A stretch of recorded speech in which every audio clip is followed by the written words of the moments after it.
Put that down in my column. Put that down in my column. All right, will do. Okay. Hey.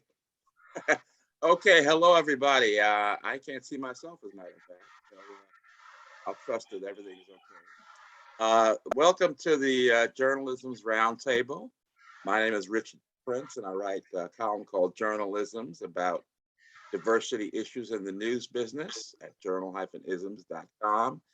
This Journal-isms Roundtable has been going full bore since 1999.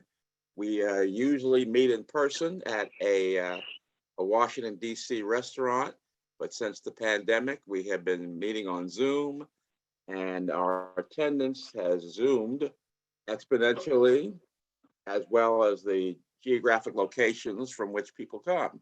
You don't have to be in D.C. anymore to participate. And so we want to also extend a special welcome to people on Facebook Live. I want to make sure that everybody makes full use of the chat room. At least those who are on Zoom, and those who are on Facebook can use the chat, what do you call it, the comment section there as well, because we say that the purpose of this roundtable is to network first and foremost, and to learn, which is start off by acknowledging some people who are here. And I see Mira Lowe, and we want to, I hope people brought glasses to raise some toast, because I do want to toast Mira. She was on our last, on our roundtable a couple of sessions ago, and unbeknownst to us, she was about to be named Dean of the FAMU School of Journalism and Graphic Communication. So we want to raise a toast. Wonderful. And congratulate Mira on this achievement.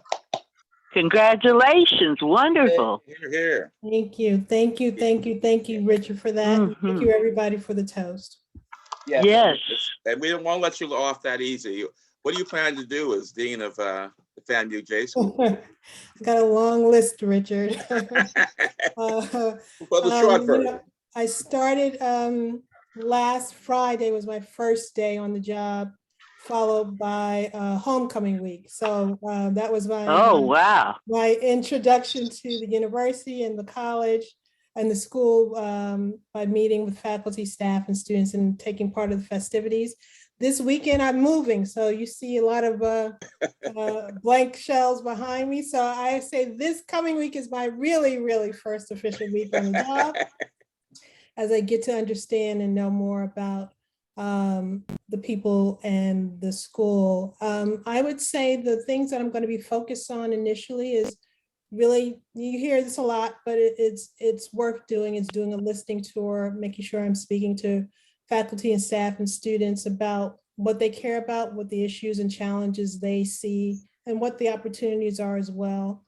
Once I do that, we'll start to kind of come together with a vision for the school. As a dean, my top priority will be fundraising, obviously, making sure that we continue to have people invest in our program and our students.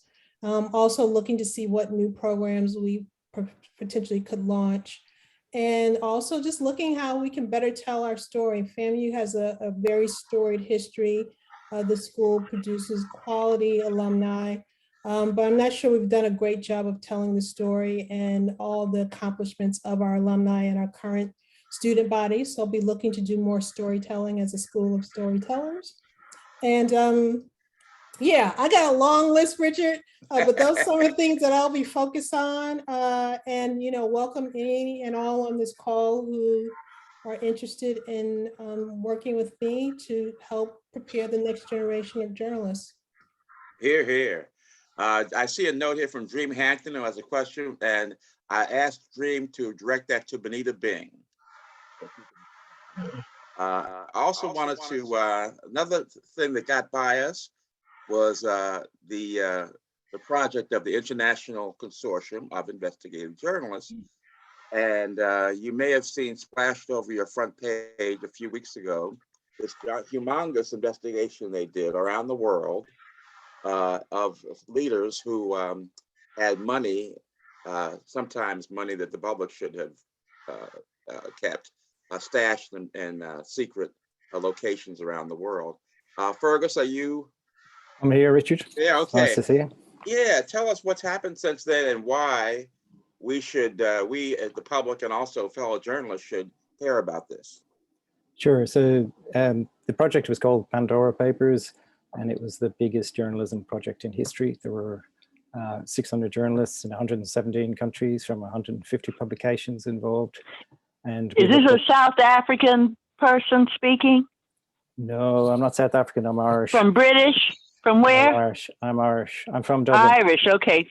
But okay, I lived fine. in Australia Sorry. for a long time, so I've got a Australia, Australian Fergus. accent, Okay, so good. It confuses people. But I have cousins in South Africa, incidentally. That's another story. Yeah, and since we looked into 12 million offshore documents and we revealed 35, well, actually, as of yesterday, it was 36 world leaders with offshore accounts. And those offshore accounts were used to hide things like private jets and mansions and to squirrel away money stolen from countries around the world, from collapsed banks. And since we published, it's been called that there's been inquiries called in 10 or 11 countries. Tax authorities from multiple countries have sought our assistance, and several world leaders have found themselves in trouble. The Czech Prime Minister lost the election, partly because of us. The Chilean president is facing impeachment. The Ecuadorian president is in real trouble. And so it's been a real, it's been great for global transparency. You're here. All right. I think we toasted you, but I'll toast you again. and the ICIJ. It's very kind. Okay, now next, I guess in the next month or so, we're going to have NABJ, the National Association of Black Journalists, is going to induct people into its Hall of Fame and also honor several others as Journalists of the Year and Educator of the Year and so forth. But we have two people who are on our board of directors of Journal-isms Inc., and we want to especially congratulate them. And we have Rochelle Riley, who is here. We want to toast Rochelle. Yay, Rochelle. Thank you very much. And I don't know if Neil is here yet, but we'll catch up with him later. But Rochelle, would you want to say a few words about whatever you want to say? I won't say much. I just am so excited to see all of these faces, and I am thrilled to continue to be a writer by trade, warrior by necessity, when I'm not doing my side gig as Director of Arts and Culture for the city. So I still write. I still hope to continue to write for some of you, and I'm thrilled that that this organization that has meant so much to me for 30-something years saw fit to do this. So I'm very humbled and honored. Thank you. All right, and you look marvelous. Thank you. Okay, we have another person we want to introduce to the group here, and that is Kamesha Laurry, who is with the Reporters Committee on Freedom of the Press, and she is the Racial Equity and Journalism Legal Fellow, and I'd like her to explain why we should know about what she's doing and about the Reporters Committee, which, by the way, was co-founded by Earl Caldwell, for those who know Earl, the former New York Times reporter. Okay, Kamesha.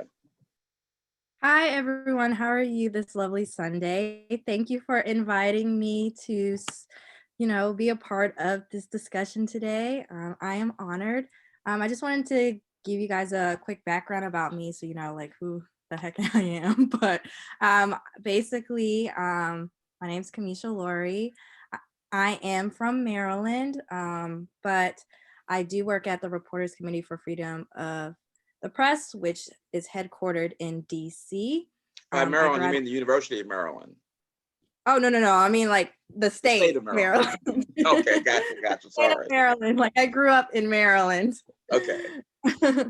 But for law school, I attended Northwestern School of Law in Chicago, and I graduated last year, and I've been working at the Reporters Committee ever since. So it's been exactly 1 year this month that I've been working.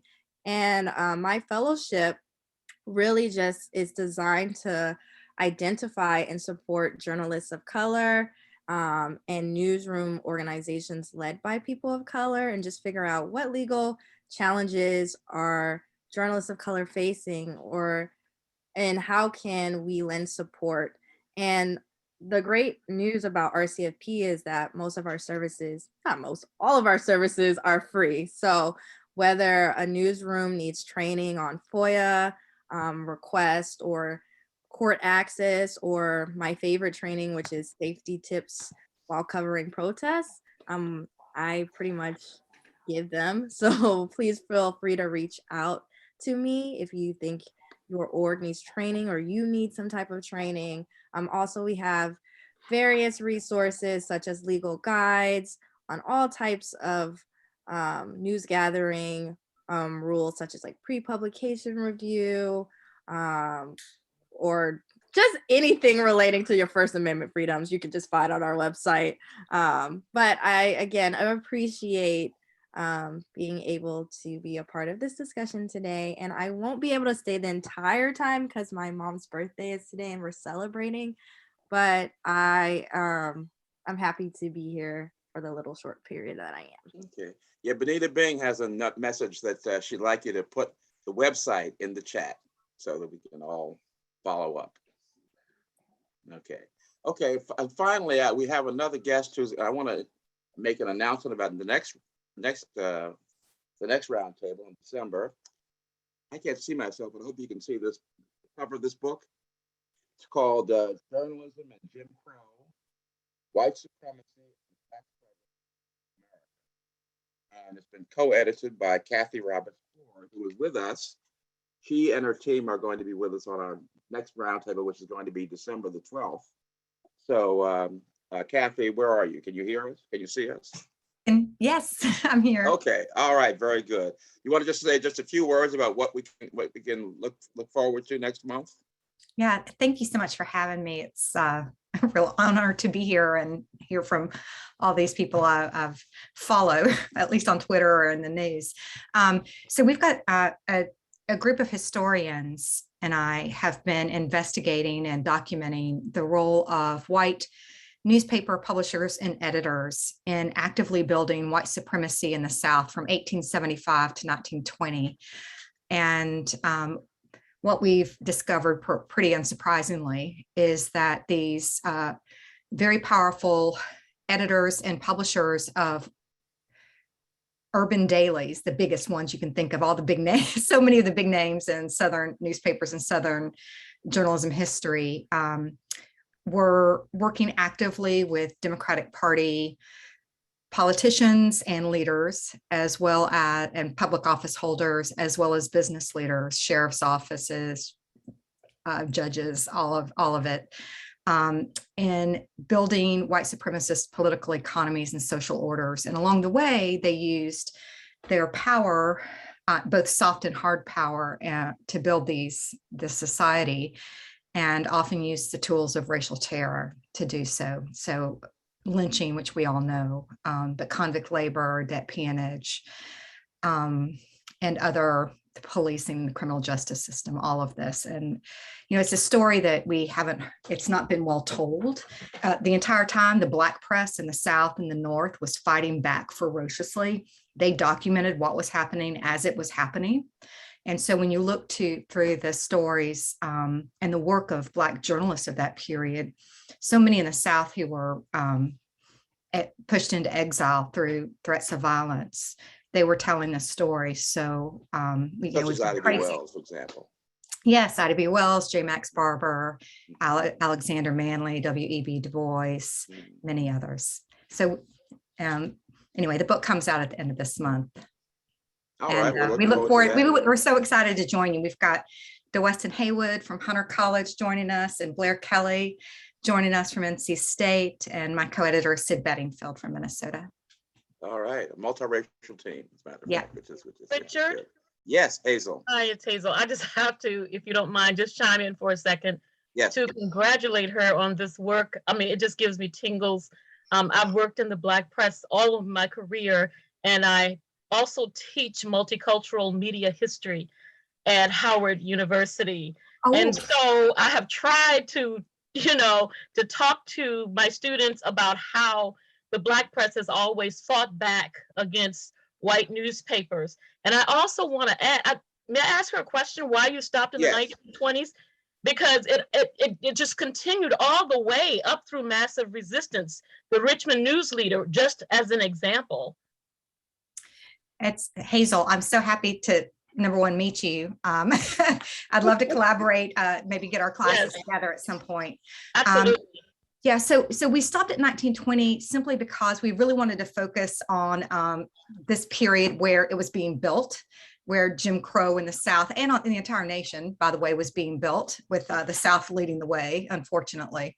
And we wanted to show how it was built. By the time we get to 1920, it is fully built. It is just a totalizing system of white supremacy, near totalizing, I should say. I mean, Black resistance all the way.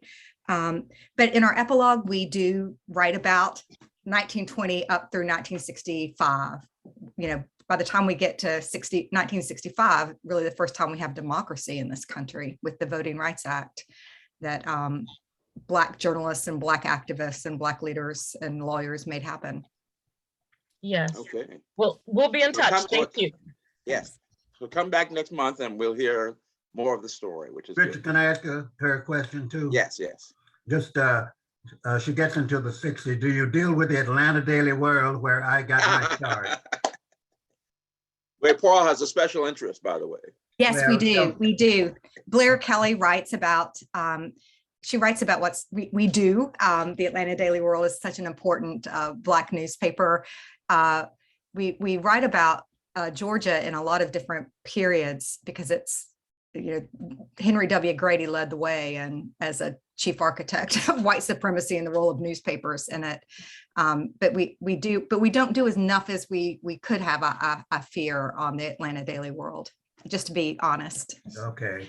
Blair Kelly does, she spends a lot of time writing about J. Max Barber and the voice of the Negro and his leadership in trying to build multiracial democracy in Atlanta. Yeah, well, the Atlanta story and the Atlanta World story is really an issue in itself. So, okay.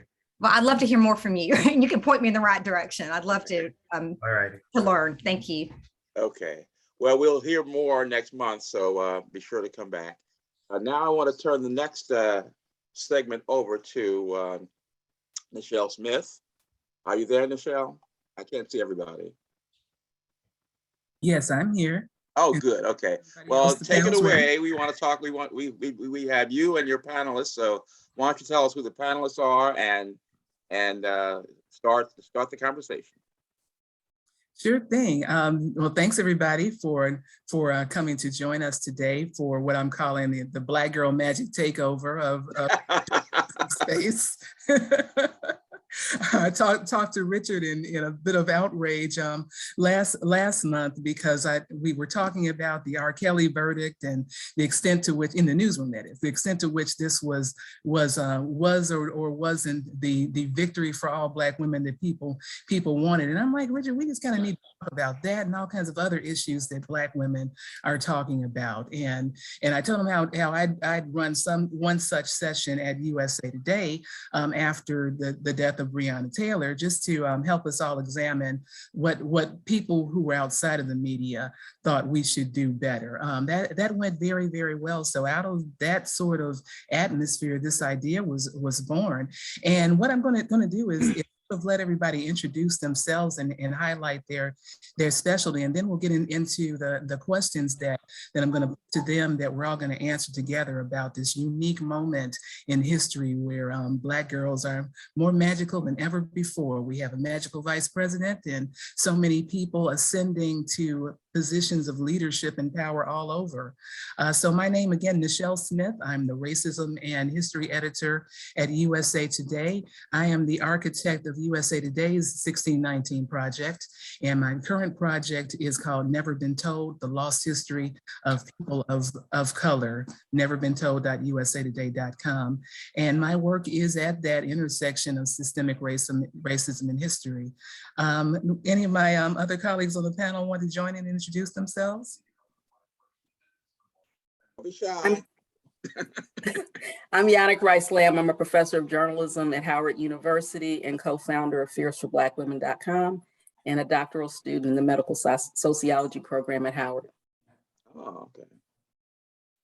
Yay, and then we have, I saw Sonia somewhere on the phone, I think. I can't see everybody either. I'm here. I'm Sonia Ross. I am the founder and editor-in-chief of Black Women Unmuted, which is a startup focused on the political and civic and social engagement of Black women. Wonderful. Jim, do you want to talk to us? Unveil yourself. Sorry about that. Hi, my name is Dream Hampton. I did some journalism in the last century. I'm a filmmaker, and I am here for another half hour. I'm in the middle of post-production on my latest project. I was the showrunner and executive producer on Surviving R. Kelly. That same year, I did a 6-part docuseries at BET called Finding Justice that had nowhere near the amount of eyes on it that Surviving R. Kelly did, but I was very proud of. We did the police brutality episode in Minneapolis because of Philando Castile. This is before George Floyd, and we were in Atlanta doing a piece on voting rights the night that Brian Kemp stole the election from Stacey. And then in 2019, I feel like I've lost a year or two, like a lot of folks might have. But in 2019, the other project that I had out was on HBO. It was called It's a Hard Truth, Ain't It? And we, the co-directors of that film were 12 men inside of Indiana's Pendleton prison. And that's still on HBO. And I'll go back on mute. Thank you for having me. Thank you. Thank you so much, Dream. And then Erin can introduce herself to us as well. It was a pleasure to meet you, Erin. I hadn't met you before we started talking this week. Well, it is wonderful to meet you, Nichelle, and it's wonderful to be here with everybody. I swear I almost burst into tears when I saw Paul, my journalism grandpa, on here. My favorite founder. I say that with no no compunction whatsoever. He knows how much I love him. And shout out to the Atlanta Daily World. So I am Erin Haynes. I missed the roundtable so much, Richard. Thanks for keeping this going in the pandemic. My current role is editor at large at the 19th, which is a startup that was founded in January of 2020, focused on the intersection of gender, politics, and policy. And frankly, part of the reason that we started this newsroom is because political journalism has been too white and too male for too long. And so we wanted to change that narrative and felt like the fastest and most efficient way to do that was to start over.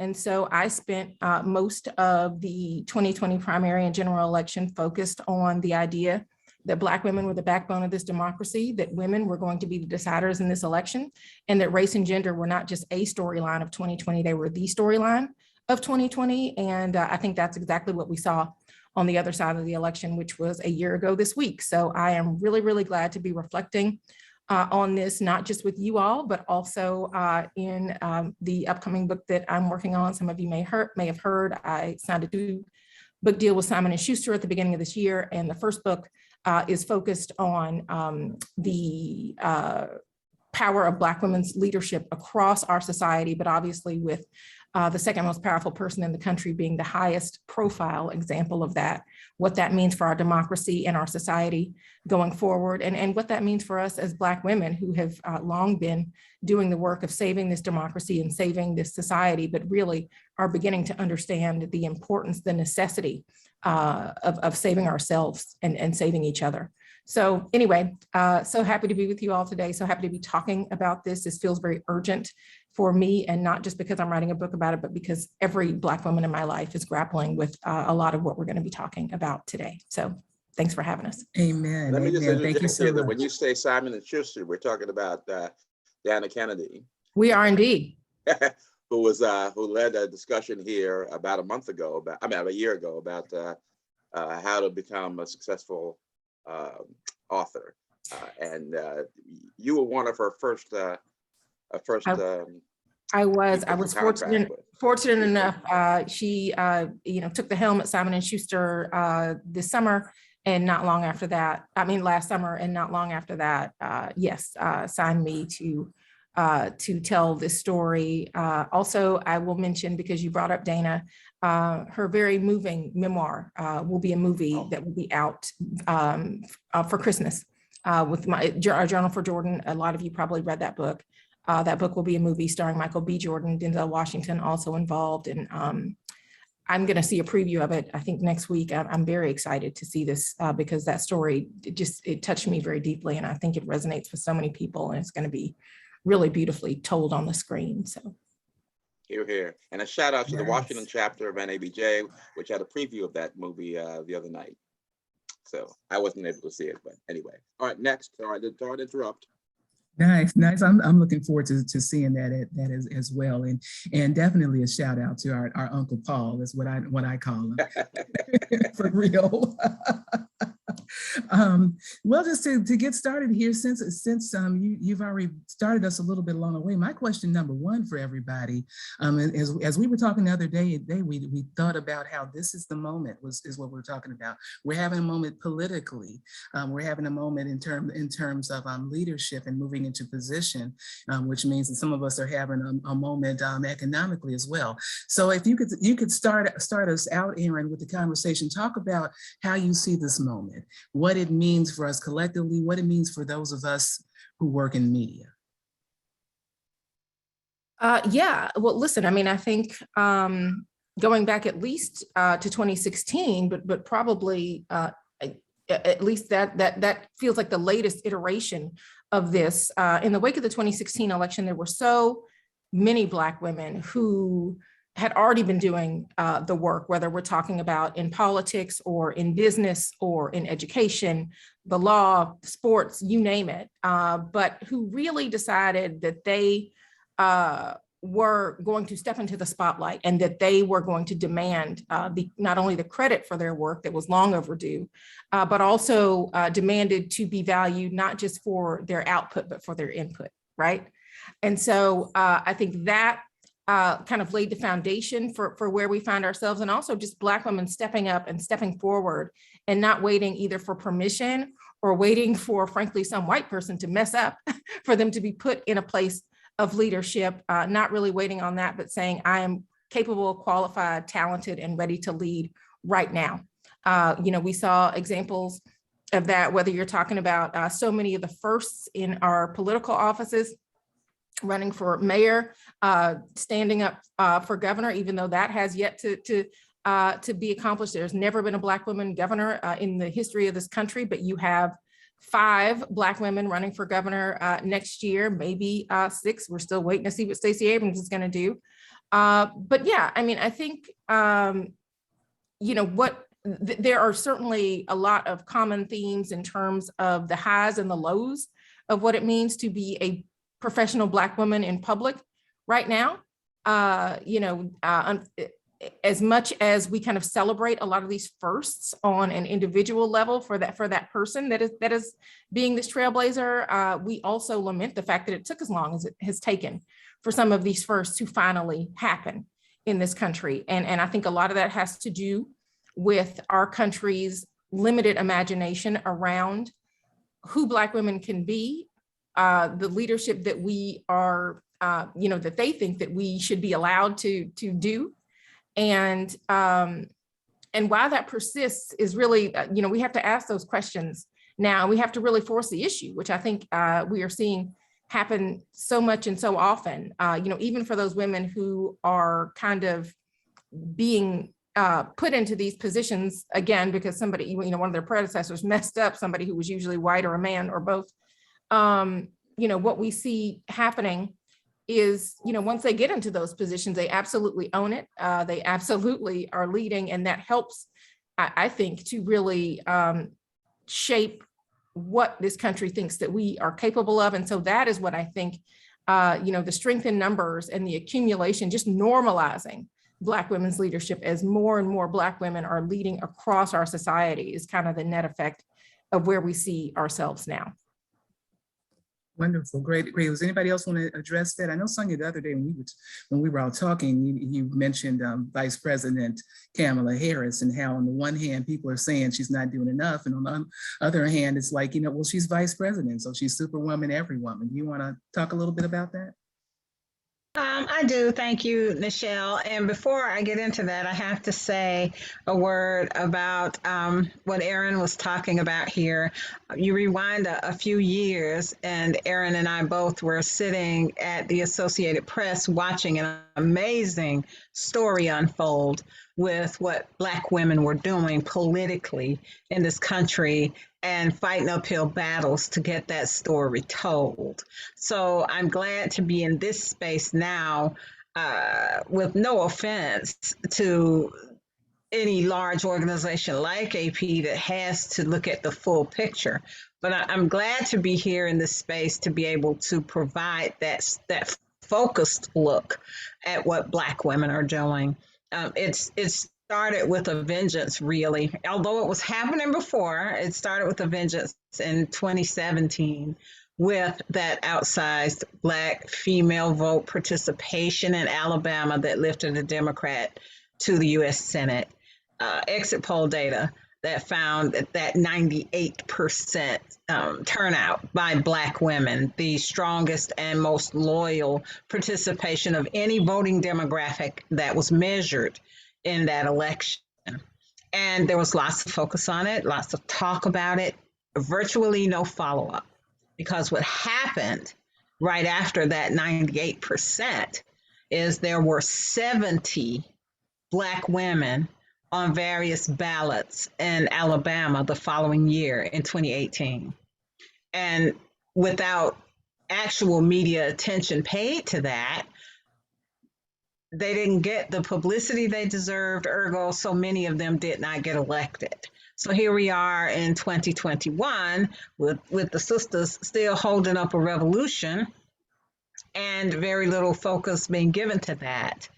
So while there is a large applause for the accomplishment of Kamala Harris being elected Vice President of the United States and really the highest office that any woman has held, we still have so much holding us back and so much that needs to be reported that's not getting reported. It's getting underreported. There's some sincerity around trying to get it reported, but it's still an undertold story. And so it's so very important for us to be out there reporting our own story, controlling that narrative, because we can bring the focus to that narrative that's necessary.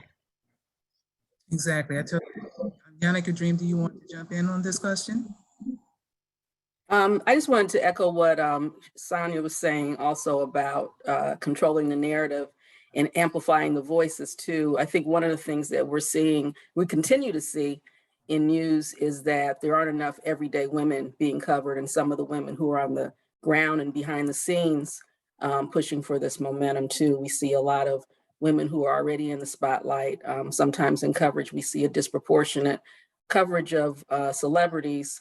And then some of the everyday women have been covered in terms of COVID-19 as being frontline workers, essential employees, things like that. But after the pandemic disappears, and even there's some imbalance. So after the pandemic disappears, we definitely want to see more of that going forward. And we hope this is not just a spurt because, women have been doing these things, for years, for decades. And but it's getting noticed now. It's nice to have this moment. But we also remember seeing some of the initial coverage of Michelle Obama and how that felt to a lot of Black women, across the country and maybe around the world as well. And how that trickles down to, students that I teach, college students, as well as young girls. So we just hope that this message increases and gets better going forward. And I also wish that we had maybe there's more diversity on Facebook right now who are listening to this, but looking at the screen, it's overwhelmingly women who are here today. So I applaud the men who are here. It's also a football game going on now, so. Doesn't matter. We like football too. Yeah, we'll do football. Put on in the background and just come on in here though. You can do that. Yeah. Exactly. Richard, the game is on mute in my office. I was gonna say, if you think the game is on up here, think again. There's a TV in front of me.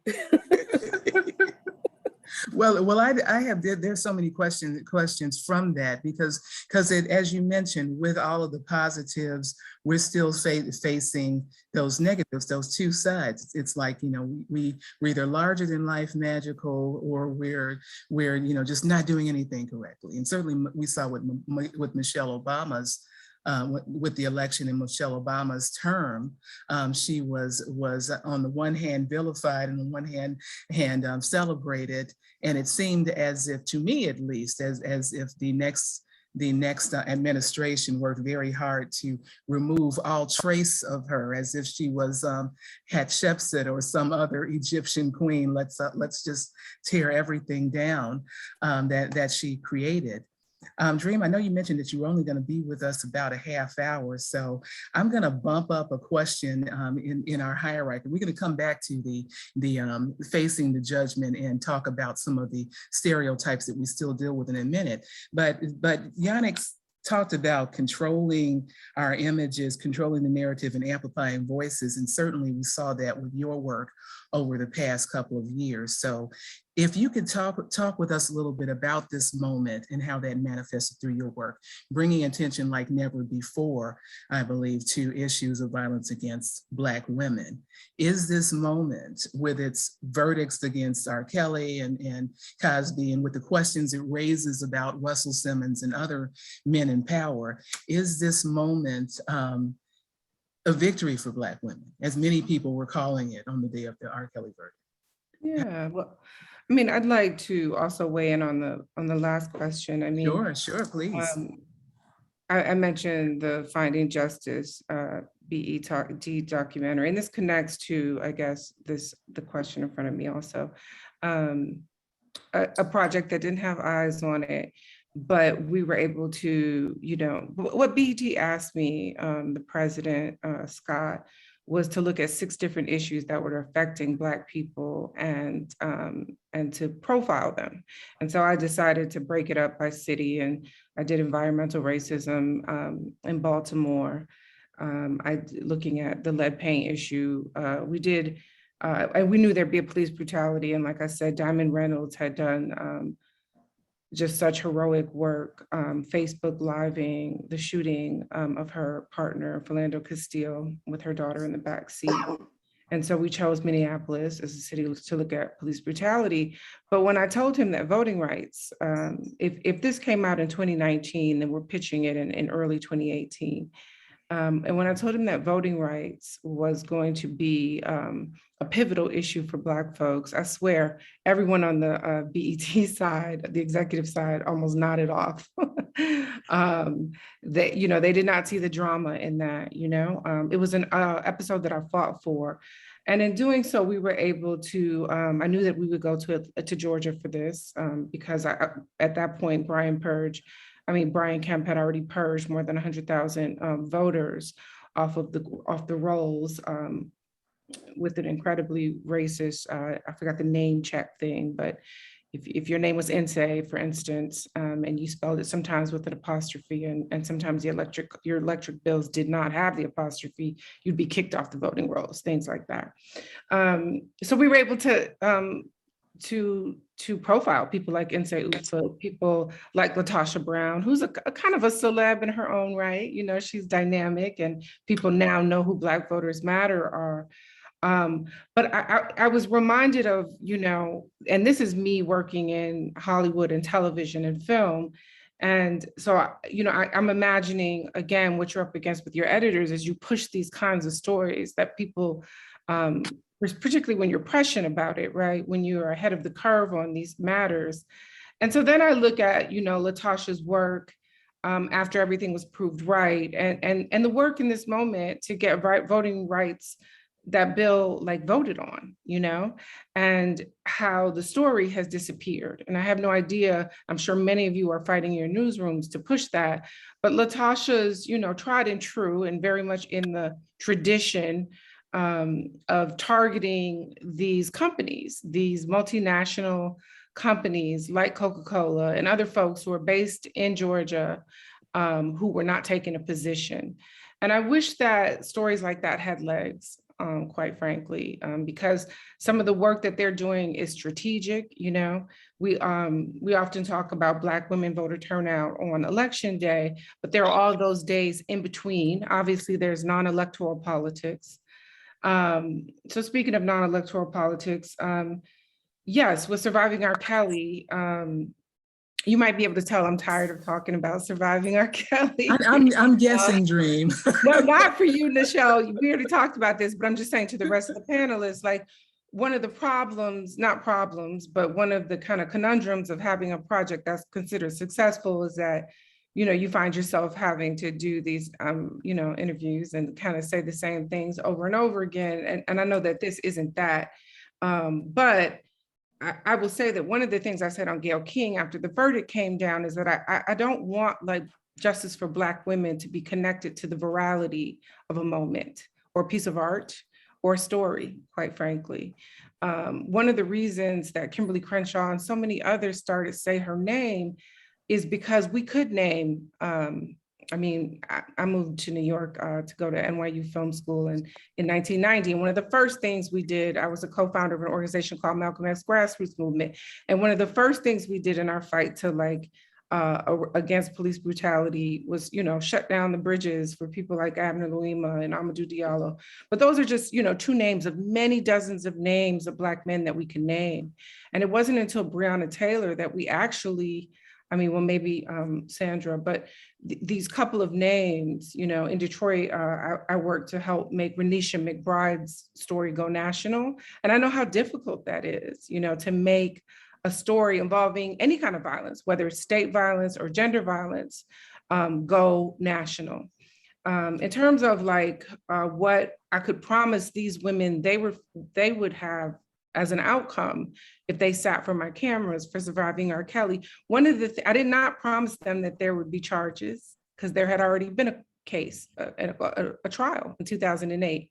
So there was no expectation going into making this documentary of someone like Kim Foxx, the DA in Chicago, or the Atlanta DA coming forward and saying, are there other victims that want to come forward? And there was definitely no expectation of there being cases built on those people coming forward. I was especially happy to hear that happen in Chicago because I talked to dozens of women who did not want to come on camera. They were grown women. R. Kelly has, most of anyone who's Black knows that R. Kelly has been a predator in our community for 30 years. So there were generations of women who were victims of his that did not come forward in my documentary, who were grown women, had families, were married, but wanted to say corroborate some of the details that I needed corroborating. So anyway, the one thing I could promise them, I could not promise them an outcome about any carceral outcome. I did not expect him to go on trial, didn't expect charges, but I could promise them that they would get dragged, doxxed, and that they would be just attacked in the media, in their own community, and of course online. And that was the only guarantee I could make them. And it was a kind of warning that I had to give each of them because some of them had gotten into their situation with R. Kelly because they had ambitions to be public, like a lot of folks do, you know? And they possibly thought that this would lead to something positive. And I had to warn them all that the outcome for Black women speaking out in our community around intra-community violence has been the same it's been a real continuous, unbroken story of being blamed for your own abuse and being responsible for taking down Black men. So I'll end right there, and I'm still here for another 10 minutes. Okay, good. I'm glad you're still here because that leaves. First of all, would anybody else like to comment on that question? I'm thinking as you're talking about what the women what you were trying to prime the women to understand as they were going through this process is just that judgment. So because there's not only the pushback from the community and our community not necessarily recognizing violence, domestic abuse, sexual violence as the community crisis that it needs to be, but then there's also sort of the wider world looking in at this almost as if it's spectacle, if you will, you know, look at what they are doing again, and with all of the imagery of Black women that people want to bring up and throw at us in order to keep us from realizing the goal. The goal was not to have these women indicted. However, they found themselves indicted in a way anyway. People saying they didn't really believe their story based on what they thought about how women present themselves. Nichelle, I want to chime in here just because, and Sonia, you'll remember this because this was one of the stories that we were able to do together before we both left our esteemed former employer. But just the idea, this was in the wake of Me Too in 2017, where we started thinking about the idea that certainly a lot of the face of Me Too was white women, even though we know that Tarana Burke was the founder of that hashtag, of that movement, but that was something that she had to raise her hand and say, by the way, I actually was the founder because Alyssa Milano was the one who was initially credited with that hashtag.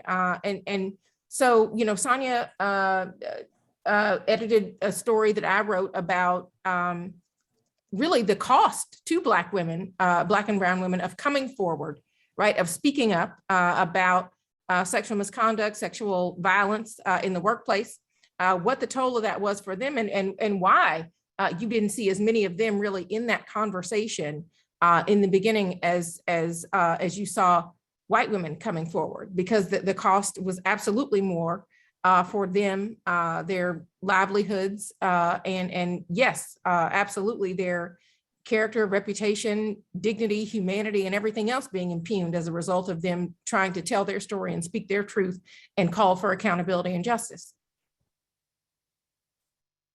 If I can add to what Erin's talking about, I remember that story well, and just the very, very emotional conversations that we had around it. And I'm glad to say that it was not as strident an internal newsroom battle to get that story pushed out in the end. So that was a very good development there, which speaks volumes about the potential for media overall to pay the right kind of attention when it's brought to their attention. But I also want to point out some reporting by Erin that was prior to all of that, including prior to the second reboot of the Me Too hashtag. And that was something that started as a book review on a book called The Dark End of the Street. And it dealt with, yes, it dealt with the pursuit by Rosa Parks for justice for Black women who had been victims of sexual assault during the civil rights movement at the hands of white perpetrators. And it put Rosa Parks in a new light. And people began to see her as more than the lady who just refused to give up her seat on the bus. Well, there was another dimension to this, and it was the spotlight that was put on a victim named Recy Taylor. So when Erin and I were discussing this book review, well, it came to me as a request for a book review, but when we talked about it, I said, screw the book review, let's find this lady, because the logical question was, how do you feel about the lack of justice for your case? Erin tracked Recy Taylor down, and the question to her, would you like an apology? Something that simple, led to an amazing thread of reporting that by the time it was done, this wonderful lady, Recy Taylor, had received an apology from her hometown, an apology from the state of Alabama. She had been the subject of a documentary. And by the time she passed away a few years ago, she was well aware that she was loved and that she was appreciated and there was somebody on her side. And really, that's what any of us want when we cover these stories, when we put our voices out there, or when we go out there with an open ear to hear what our sisters are saying. And that is why it's so important to have discussions like the one we're having right now. And I hope that they will continue going forward. That's amazing. That was amazing, amazing work. I wanted to pause here for just a second because I know the dream has to go, and Rochelle Riley had a question specifically for her, so I wanted to just break in and let her ask that. Hi, Rochelle. Thank you very much. Hello, everyone. I wanted to make sure to ask this before Dream left, but let me say too, thank you, Sonia and Aaron, for that amazing and incredible work. That's the kind of stuff that happens all the time. As we look at the things that have happened, we're talking about the election of Kamala Harris and the rise of Stacey Abrams and the amazing work that Dream did and the R. Kelly trial. My question is always, what's next, or to what end? What do we see happening, or what do we hope will happen? That's part of the impact of these particular endeavors and initiatives and hard work. Is there a change? Are we doing more? Are things still kind of the same? Talk to me a little bit about what you're seeing or what you're hoping to see. I found in our, and I'm sorry if I didn't carve enough time out for this. I thought it was an hour, and like I said, I'm in post-production. I got this editor on a lunch break right now, and we're about to get back to work. And we're dealing with the swollen Great Lakes. We are dealing with the fact that Black people in Cleveland, Milwaukee, and Detroit are disproportionately dealing with the climate crisis that is not coastal, but that is our rising Great Lakes that are flooding folks' basements. And this is a part of the country where Black home ownership has been historically high. But anyway, that's what I got to get off the phone and do when this editor comes back from his lunch. I found in our chat before, when I got to be on the phone and meet my wonderful co-panelists, it's been my honor, by the way. I've been following Dr. Yannick Rice-Lamb's work forever, and I just love it when I see Erin on TV and with her Southern accent and just repping, and Sonia has just been brilliant to chat with, as has Nichelle. And so it's my feeling that Erin will be the one who will be optimistic around this, just based on that brief conversation. I can't say that I have a lot of, the work that I try to engage in and have since I was writing, about music is cultural change and shifts. It's also the work I do for the organizations that I, filmmaking is hit or miss. Sometimes you're hot and sometimes you're not. And so what I do as an activist in these spaces is create the dreaded video that everyone hates. We did, with Jay-Z, I did a piece for the New York Times about drugs and the war on drugs that I hope was a part of the culture shift. And then I've done a lot of work behind the scenes with Movement for Black Lives and Moms Rising and Color Change.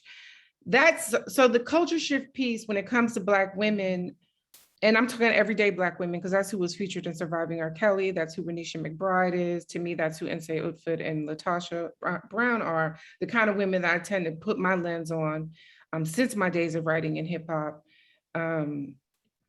And I think back to the first thing I ever wrote, which was an essay about in the Source magazine when I was 19 years old in 1991 about Dee Barnes being attacked by Dr. Dre.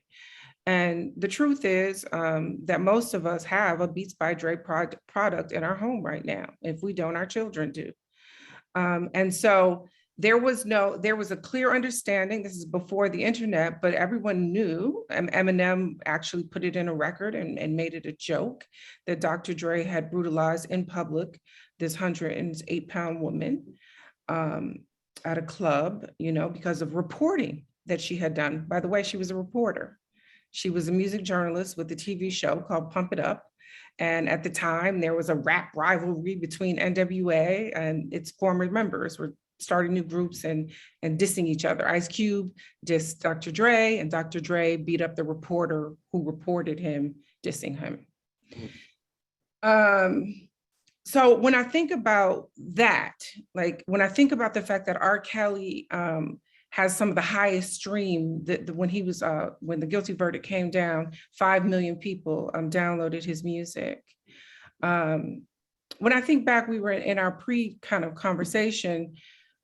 We were talking about, I brought up Mike Tyson. He's someone I've been thinking about a lot because I remember how people like Spike Lee, how people like Minister Farrakhan either went to Indiana when Mike Tyson was in jail for rape, or they sent him letters of support.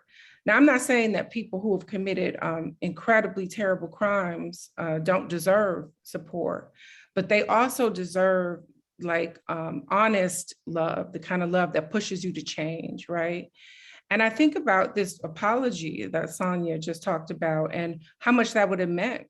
That, like, none of the victims of R. Kelly, none of those survivors, none of the women in my documentary said they wanted him to go to jail. When I said, if R. Kelly were listening, this is a question we asked everyone, what would you, if he watches this documentary, what do you want him to know? None of them. One of the mothers did say, I want him underneath the jail if I don't get to kill him myself.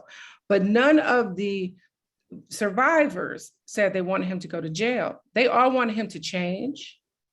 They want him to stop doing what he's been doing for decades to other women, and they wanted an apology. To my estimation, none of those things are forthcoming. In fact, when it came time for R. Kelly to defend himself, we invited him on the documentary, of course. He went on Gayle King, and when he's being charged of exploiting and trafficking young girls, and trafficking simply meaning, in particular, Azriel Clary, who was 17 when he started statutory raping her in Florida, and then moved her up to Illinois. When he was doing these things, when these charges, you know, obviously Jim DeRogatis had been reporting on this forever, but when our documentary became a hit, his response was to go on Gayle King with 2 of the girls that are under 25, whose parents are looking at him, and kind of defend himself on some, like, we're just, you know, swinging. I'm 53 and here, I'm 51 and here are my 22-year-old and 23-year-old girlfriends. And so it became clear that there wasn't going to be some shift in this pimp culture that celebrates R. Kelly, if not celebrates him, at least tolerates and looks the other way.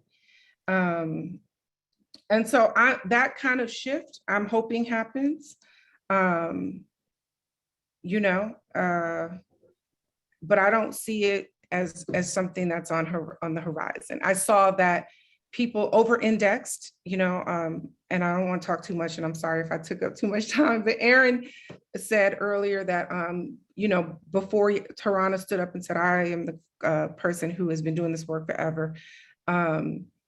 You know, Me Too, I remember New York Times published 100 people who had lost their jobs or their position or power because of the Me Too movement. 2 of them were Black.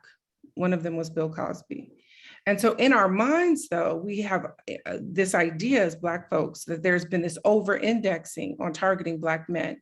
And I know that's connected to a history. We brought up Ida B. Wells. Her work is largely about Black men being falsely accused of sexual violence. But at the same time, this was a movement that actually wasn't talking about people like who've been accused, like A.J. Johnson, like Russell Simmons. I can think of a half dozen men who haven't had the kind of spotlight put on them that, say, Jeffrey Epstein or Harvey Weinstein has. So, but in our minds, and not data, not the truth of it. You know, we have over-indexed on thinking that we have wrongly thought that this is over-indexed on targeting Black men. And I do hope that changes, but sometimes these narratives can be much stronger than the truth.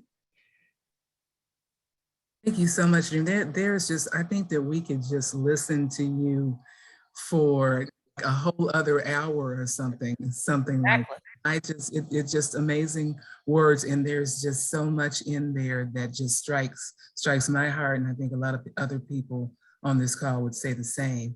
What I want to do now is I want to give Yannick the opportunity to speak to all of this, and then I know Aaron may have to go in a few minutes. I want to open it up to questions that other people have, so that Aaron and Dream get an opportunity to talk to people.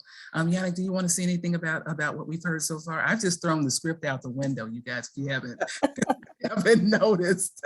I think that was only a guideline anyway. I'm delighted with how the conversation is turning out. Yannick, please. I was mesmerized by Dream, but I know. I was going to talk a little bit about some of the things we talked about in terms of putting some numbers on all of this, being the academic on the panel. But the Women's Media Center has a new study that came out called Divided 2021, the media and gender gap, and is looking at the number of bylines and credits across all platforms, whether it's newspapers, online, radio, television, and 65% of those bylines and credits went to men. And they looked at over 62,000 pieces of content over a 3-month period and coming up with that information. And they also found that places that had more women on the air, such as Joy Reid, that some of the reporting by other women was higher when you had more women. And that's kind of what we've always seen, where if we've had more people who look like us in decision-making positions or invisible positions, that the coverage also kind of increases with that and going in that direction. And another study that they did on the status of women in the media, there was one thing that was in there looking at the Associated Press sports editors' racial and gender report card, and they gave a D+ to the media for gender and racial diversity. That's combining those together, and an F for the lack of gender equity on that.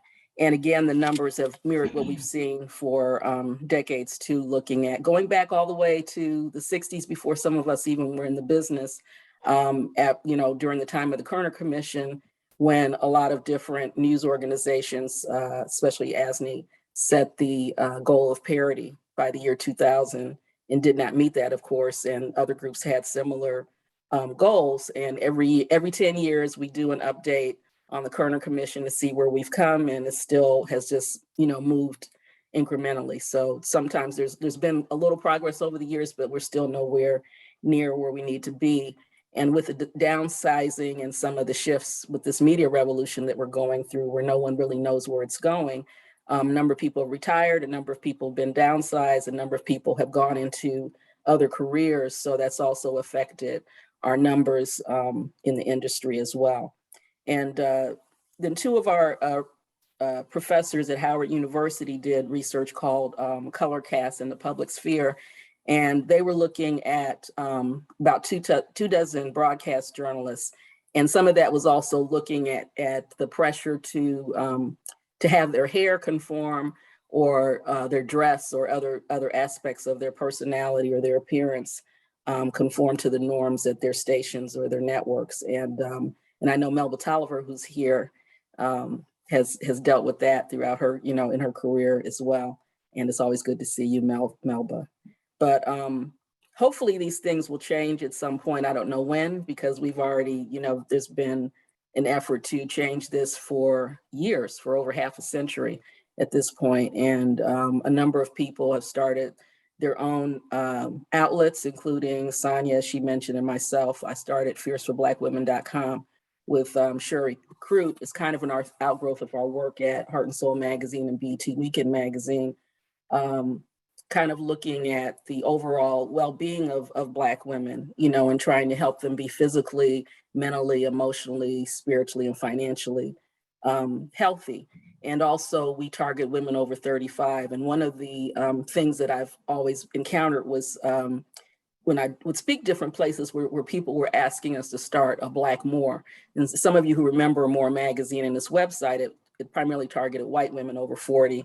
And they wanted something for ourselves because some of the existing media skewed younger, or it skewed more towards entertainment or beauty or fashion, and which is fine to have all of that, but there's still a lot of missing voices in there. So we felt that was important to address.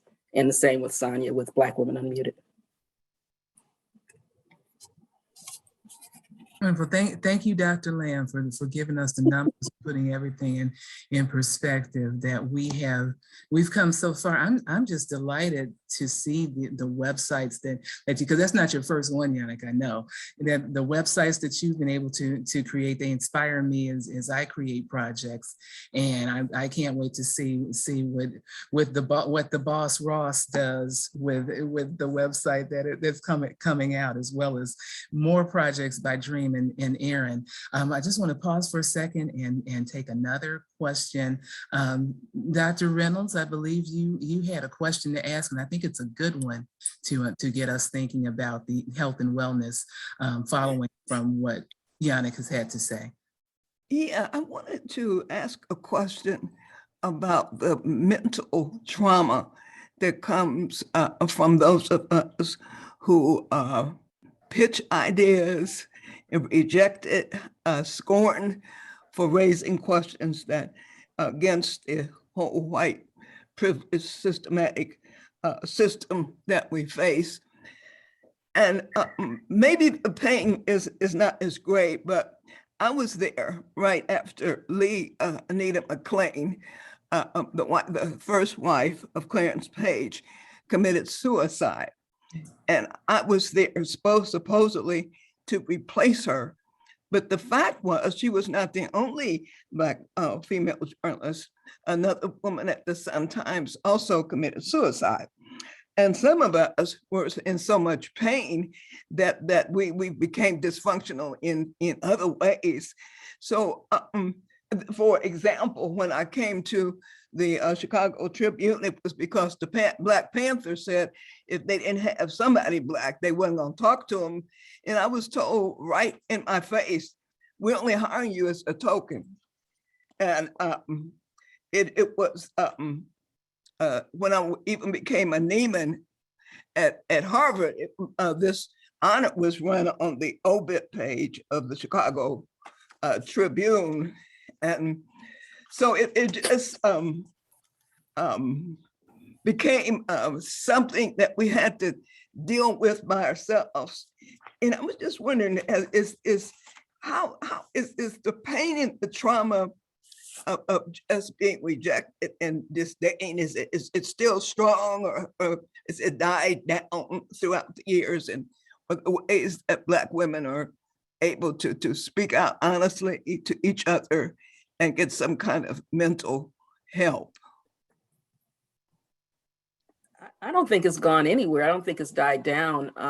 And I think that, we see some young people starting off in the industry and then leaving it for whatever frustrations they're encountering. I know when I was at the Times, we had like Paul Delaney and Angela Dodson were two people who helped. We said that Paul Delaney prevented so many people from going postal. Because he'd take you out to drinks, he'd have parties over his house so we could all get together and commiserate and let some steam off. And I mean, and still to this day, I know that there's a lot of women who are working daily doing news that we talk together and try to encourage each other and support each other and give each other strength so that people can go back and do their jobs. I think Sonia would be good to discuss some of that if she's willing. And then, as we go on to, also to hear about Melba's experiences and how she dealt with different things and others in the room. Well, I hope that those of us who are elder, that we will continue to say, hey, I'm here for you, like you're doing, and like Hazel's doing, like all of you are doing, to make sure that that we don't have other suicides, but yet living traumatic lives because of not being or not wanting to imitate the views of the white privileged males. So I just I just want to make sure that there's still not young journalists out there hurting and not wanting to share, and that we will continue to reach out to them. Like I know we're all doing it, but I just want to make sure we're doing it. Let me just say one thing. and that is the condition of Black American journalists in U.S. media is a human rights problem, a human rights issue. So often it's being addressed or routed through the prism of employment discrimination, of individual complaints about working conditions, those three little words, hostile work environment, when in truth, it is about our very ability to survive in those newsrooms, our very right to actually be there. It is a human rights concern. I would wager, after several years of dealing with international relations and national security and diplomacy, if we were to take the conditions that our colleagues would describe working under every day to the United Nations, a treaty would be in order. It is a human rights matter, and until we begin to address it as a human rights matter, we're going to continue, unfortunately, to deal with these toxins in our workplaces. I would say the beautiful thing about Black people is our resilience. You know, some of us, I like to think I'm one of those, can survive based on the fact that my very survival another day means somebody's unhappy that I made it, you know.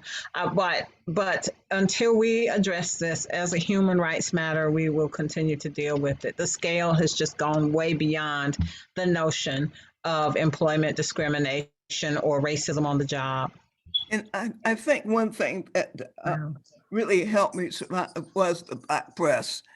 I started out with the Columbus Calling Post, and I ended up starting two magazines in Chicago, and I worked for Hazel's Trice Ethnic. But having a home to come to, you know, I think it's important to reach out and continue to build some of the institutions that people like Nichelle and the rest of you are doing, so that there will be somewhere that we can be and change the system and not have to suffer alone. So it's great to see that you're actually saying something and doing something that we can all be part of and heal ourselves and us together. Wow, I think Aaron had to go as well. That's just powerful. I am, you know, just trying not to tear up, because I know that Sonia has walked through fire. I have my own statements, and I've talked to Barbara enough to where, you know, we've been able to commiserate, and she's definitely been able to help me, as has Wanda Lloyd. Wanda has a question as well that she would like to ask about diversity and rollback. So since I know that we're running close to Richard's timeline, I wanted to have an opportunity for her to speak. Thank you, Nichelle. Thank you so much. Yannick's numbers brought back the memory that, you know, of what we were doing years ago, and you know, we know we need to move forward. But my question really is about traditional journalism. No shade to all the wonderful, wonderful nonprofits that are starting and the advances that are being made. And, you know, there was a time when we were working through the organizations that you mentioned in your numbers, like ASNE and RTNDA, and even organizations like the Freedom Forum, that were doing a lot to not only educate us about the need for diversity, but really to sort of build a pipeline for people of color, and especially women, to be in some of those roles behind the scenes, behind the camera, or in the newsroom, that were not reporters, the people who make decisions. And so if those organizations are no longer doing that, and I get a sense that many of them are not, who do we work with? Who you know, where do we focus this, our anger, our disgust, our need for change, our need for building a pipeline or rebuilding the pipeline that was broken? This is for Yannick.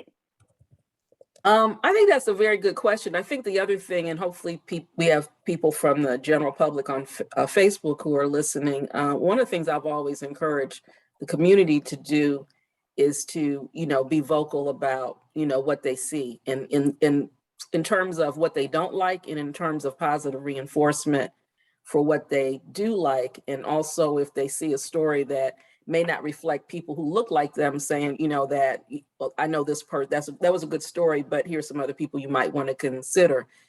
Because I think people, they're motivated by green. So if they know that people are, not going to try to deal with their paywalls or subscribe to them or, whatever it is, or support the advertisers to support them, that's always been effective. Now, whether people want to do that, that's the other thing, because some people tune out because they feel like it doesn't matter, or they're not catering to them anyway, or they're just going in other directions. But I think it's really important because, as you were saying, some of the legacy media, it reflects the decisions and thinking of people, of decision makers who make decisions about us.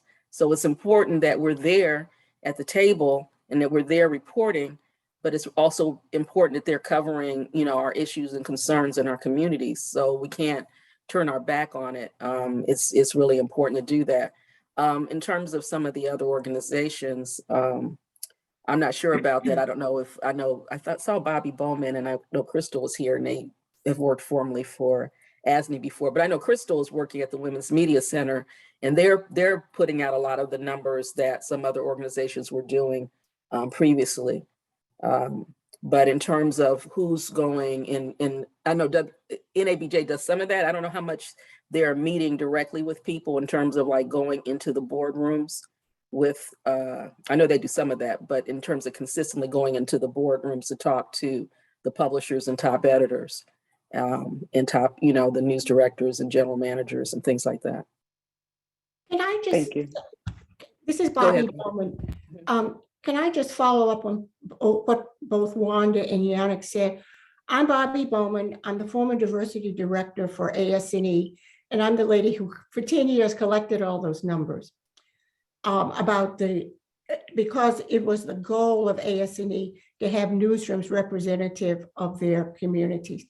So let me just say one short thing. The reason the editors decided to do that is because of accuracy.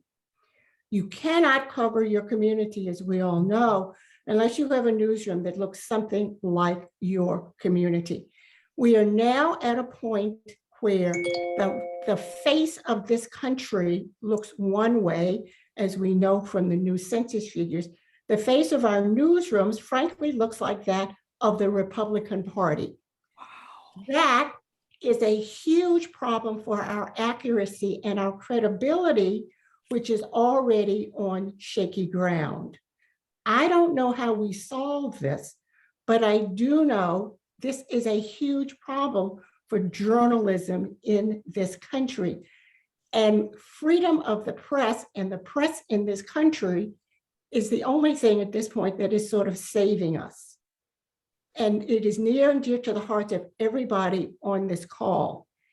This is a huge problem, and we have got to find some way to save our industry by solving it. Thank you. Thank you. Thank you so much for your comments. Now we've got two more questions. Kenneth has his hand raised, and then Hazel shot me a message. So there's two more questions. And if Richard is good with us opening the floor after that, then we can go on a few more minutes. Okay. Thanks, Michelle. I want to highlight something Sonia said, and I think what Bobby said relates to it. It helps enormously. It's essential, in fact, for Black journalists and the educators of future Black journalists to understand. We live in an active crime scene. There are human rights violations. In the whole spectrum of Black life in this country. And it is our duty as journalists to catalog them, to unearth them, to display them, and to broadcast and print them in the full certainty there will be a reckoning where this evidence will have to be portrayed. I thank Sonia for that. We are dealing with an active crime scene here, which changes what most people think as a journalism milieu. Ours is unique in that sense, and we need to focus on that and teach our new Black journalist students to focus on that. I'll leave it at that. Wow, that statement is just staying with me. An active crime scene. Wow, I think it's going to really inform the way, thinking about that informs some of the way that I go about looking at history and systemic racism, because one of my challenges myself is insisting upon being at that intersection, that it's not over just because there was a verdict in Derek Chauvin's case. It's not over just because we're a year far away and now we want to look at climate change and 20 other things that we're doing. These things don't go away. So that is, as my colleagues have stated, and now I'm sort of inserting myself as a panelist, this is sort of me every day insisting that we need to examine our history as we go forth. Nichelle, before we leave this point, if I can just Sure, please. What Kenneth Walker said, forward by one step, and that is maybe what we need to do as a people is to take our clues from South Africa. Where our industry is concerned, why can't we have a Truth and Reconciliation Commission to take testimony from journalists over the generations about the impact of being in this industry and what it did to their psyches, our psyche, collectively and individually as Black Americans. I think that sort of information gathering is not dependent upon any media organization to make their people available for it.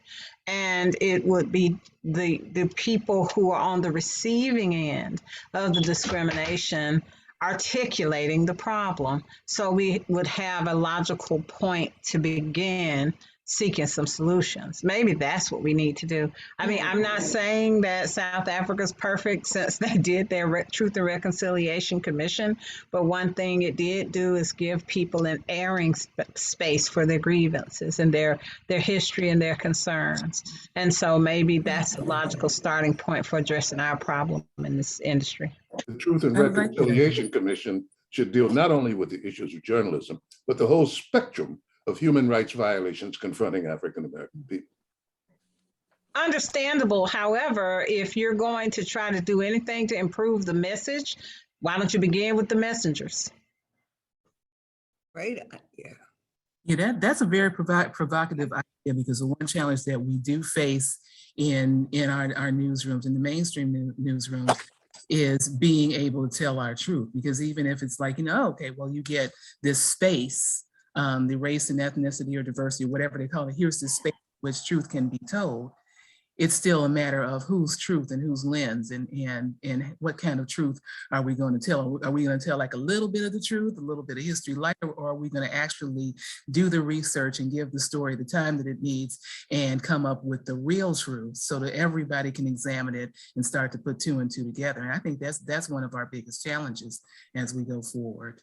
I think Yannick has spoken to that already. I'd like to go to Hazel Edney and because she had another question, and then if see what Richard wants to do in terms of time. But Hazel, please ask your question. Yes, first, Richard, this has been one of the most relevant panels you have ever had. I am on the verge of tears, and I'm going to try to be concise. I just have a sort of a question, and then I just want to make a statement. My Newswire is the only Black female-owned newswire that is fully credentialed by the U.S. House and Senate Periodicals Press Gallery. I want to just tell you very quickly about the most humiliating moment of my career was having to sit on the front row covering Reverend Jesse Jackson, who he didn't do this. I don't know who did it, but Ariana Huffington was sitting right beside him. Okay, and everybody knows who Ariana Huffington is. No blame on her, But Black women just don't, and like I said, I've been in the Black press all of, my entire life. Just had to sort of share that. It's like, how did this happen?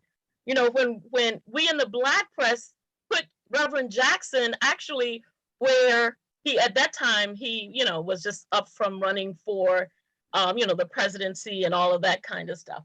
But anyway, my question is this.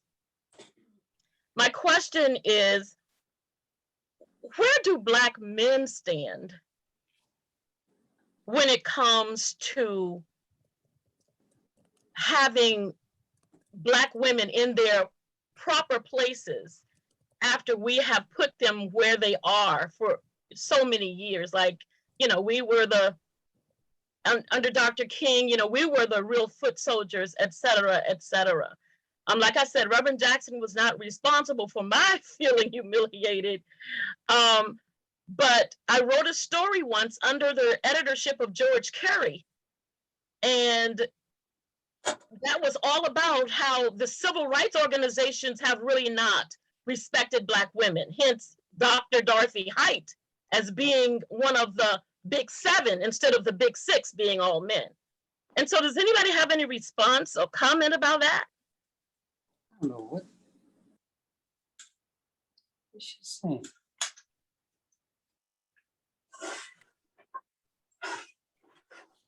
Any of the men in the room?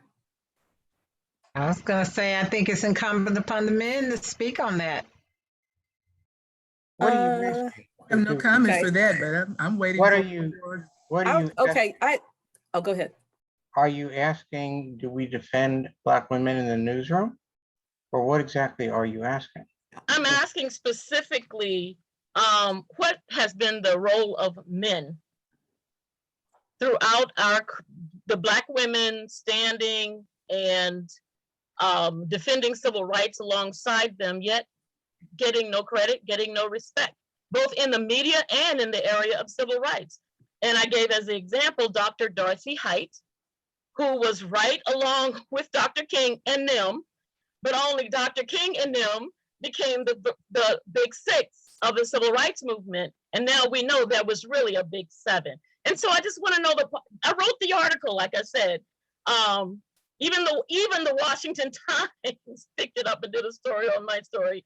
But my question is, what do the men have to say about that? Or the role of women in the civil rights movement was not left out of my biography of King, which appeared in '85, and I was, I believe, the first Black writer to do a bio of King. As for society in general, or the newsroom in general, I don't know how that you can say, are all Black men doing X, Y, or Z? I know that I was raised to stand up for Black women and treat them as if they were, my sister or mother, etc. When my sister was teaching, and a principal who does an annual evaluation basically told her that unless she slept with him, she was not going to get a good evaluation. I paid him a visit and convinced him that he should change his ways. But that's the way I was raised. When my daughter was in Afghanistan, and there was a concerted effort by 3 white officers to turn her into the company bitch or die, I made it clear to them that unless they planned on emigrating to Afghanistan, when they came back to the States, I would kill them. Now, I've been told that I have a bad attitude. But I don't know exactly what you mean in the newsroom. There are many of us who have stood up for equity in the newsroom, for fairness in the newsroom. And if that fairness involved backing up the Black woman, we did that. Thank you. This is Wanda Lloyd. I can address this from the perspective of being executive editor in Montgomery when we celebrated the 50th anniversary of the Montgomery bus boycott. And I was asked to lead a panel discussion about women in the boycott. And it was very clear for those who were still alive and still, remembering that they were not respected in not just the Montgomery bus boycott, but in civil rights. And I would imagine that it's not changed a whole lot in some of the more recent movements. That's not speaking to the newsroom specifically, but it's speaking to my perspective as a former editor of a newsroom, where we sort of looked into the role of women and why they were not supported or heralded, or why they were sort of pushed to the back, including, I can't remember first name, Robinson, who pretty much, was the architect of that movement behind the scenes, but didn't get the credit at the time. So it's an age-old problem that we probably need a solution for still today.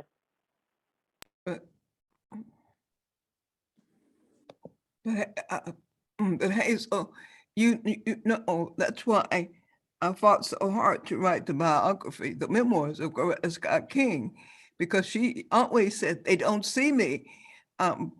When Dr. King was alive, I was the wife of. After he died, I was the widow of. Will they ever see me?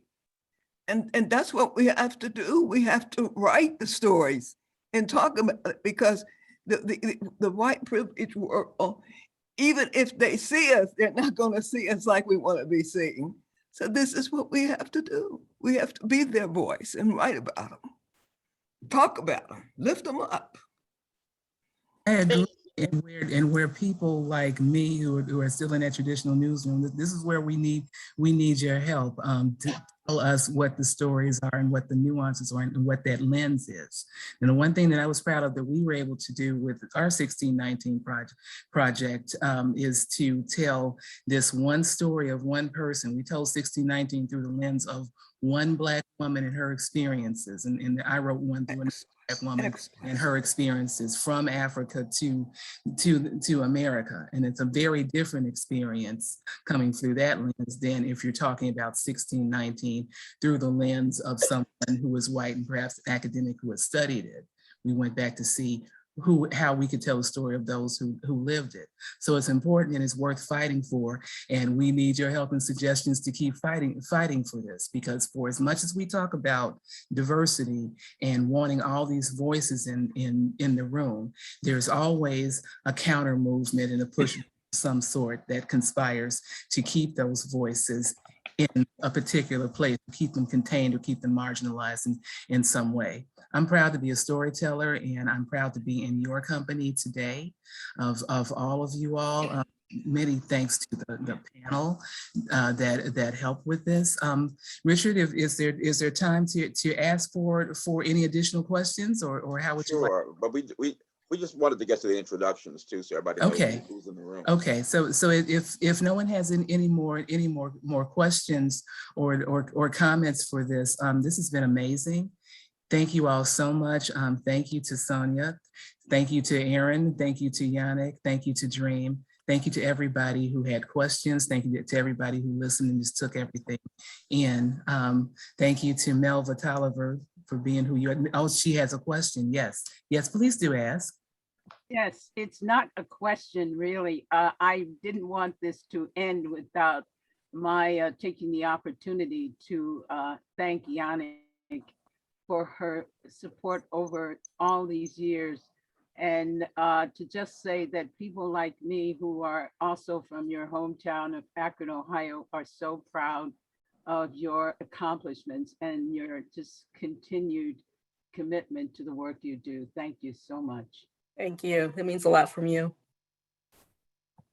That's nice. That's nice. Thank you. Do we have anyone else? I'd like to acknowledge Ms. Marita Golden, who is with, if she's still on, if she was able to still be on, but she. Marita, are you there? I don't know if she's still. She must have. Marita, of course, everyone knows. A lot of people know that she is from this Washington area, and she is an author who has just written a book about Black women, and I've forgotten the title. It's literally called Strong There it is. Black Women. Yes. The Strong Black Women. Yes. Yes, All right, thank you, I'm Sonia. reading, and we all need to read that book, men included, just to get an understanding. I'm finding it very cathartic so far. Okay. So, And then thank you so Courtland much. Law, I wrote a piece about that last week in his column. Oh, wonderful. So that was good. Thank you so much, Richard. We can turn it. Well, thank you, Michelle. I think you We did will have a feature called Today We Unmute from Marita about her book coming up soon on blackwomenunmuted.com. Nice, nice. Thank you, thank you. Richard, before everybody begins to drop off, I want to make an open invitation, less than 30 seconds, yes. I promise. Many of the women here have participated in my Newswires and communication companies' annual Stateswomen for Justice luncheon. Yannick has been our moderator and mistress of ceremony. Dr. Reynolds has done our prayer. I know that Sonia has been on. I just want to give an open invitation for anybody who wants to come next year. We were about to celebrate in a major way our 10th annual when COVID hit. And so what we do is we gather and we celebrate Black women during Women's History Month. We celebrate Women's History Month from a Black perspective. Men are invited too, but we celebrate Black women by having Black women in leadership on the panel. It's not about Black women's issues necessarily. It is about Black women in leadership. We have had everybody from Maxine Waters to Bernice King to Donna Brazile as our keynoters. Most of the time, our entire panel are keynoters, and so we just have a panel. But if you're interested in participating and coming, just write me at hazel@triceednywire.com. It's going to be next March, and I will have to just announce, and I just want to know who wants to be invited. So just send me an email if you want to come. That is one of the best mental health help moments, because all you do is come, relax at the National Press Club Ballroom, and the lunch is free. It's on us. And this year, because it's going to be the delayed celebration of our 10th, actually now our 12th, we just want to see everybody there who is interested in celebrating Black women. Hazel@triceednywire.com. Very good, very good. Okay, let's go with the introductions. Everybody can introduce himself or herself, and you can also add whatever comments you want about what's just taken place, because we do want to have continue the discussion and people have things to say. So Ken Walker is first on my screen. Yeah, thank you, Dick. Kenneth Walker. I'm a veteran of the Washington Star, ABC News, and National Public Radio, and I'm presently writing 2 books, one my memoir and 2 a retrospective on how the Rainbow Coalition, activated by Reverend Jackson, has led directly to this ferocious assault on democracy itself by white supremacists in the United States. Okay, provocative. Now, Melba Tolliver, let's have you expand a little on who you are. Melba Tolliver, that's me. I'm a writer, a journalist, a lifelong learner, having worked as a writer and journalist in print and broadcast. Currently living in Eastern Pennsylvania after years of living in Brooklyn, and on the banks of the mighty Delaware River. I have all kinds of projects going on at all different times. One of my most interesting to me projects I'm working on now is some work with Lehigh University here, having done 2 workshops for a program at that university called UPAL, Urban Principles Academy for Leadership. And the 2 workshops I did, the titles basically were Race, Power, and Words Matter. And when I was invited to do the workshops, because of my background in journalism, by the founder and director of UPAL, I convinced him of the value of having people who were in a master's program studying to become leaders, studying for their masters, but to become leaders in their various schools, to pay attention to words, particularly that they're using as leaders, and that they are passing on to students. To question, to, for one thing, ask why more often than we do about how it is that so many people we're reading about these days in the news are firsts of whatever it is. The first this, the first that, the first. Why are they the first? Why is that so remarkable? To question assumptions of them that they hold and that show up in the words they use. They anyway, I could go on about words, that words matter. And well, yeah, they do. That's the business we're in. That they reveal an awful lot about what we are passing on to other people and what we think we may be communicating, when in fact we may be communicating something not intended.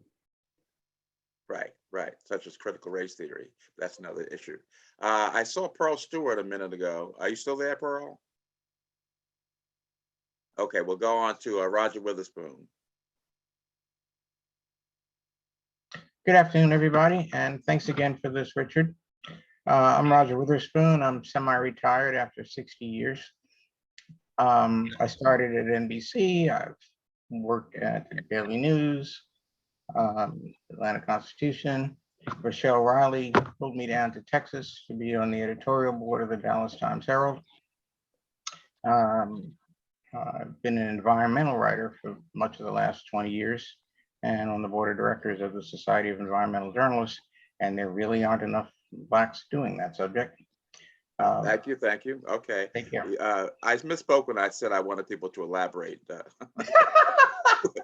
We'll never get through all these people if everybody elaborates, right? Tight.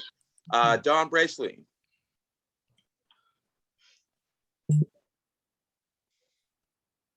Don, can you hear us? Are you muted? Unmute, please.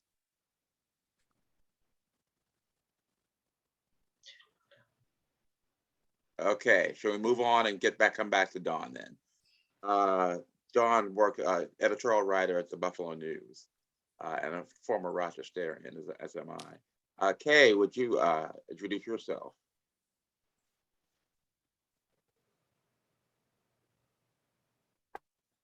Hi, can you hear me? Yes. Okay, great.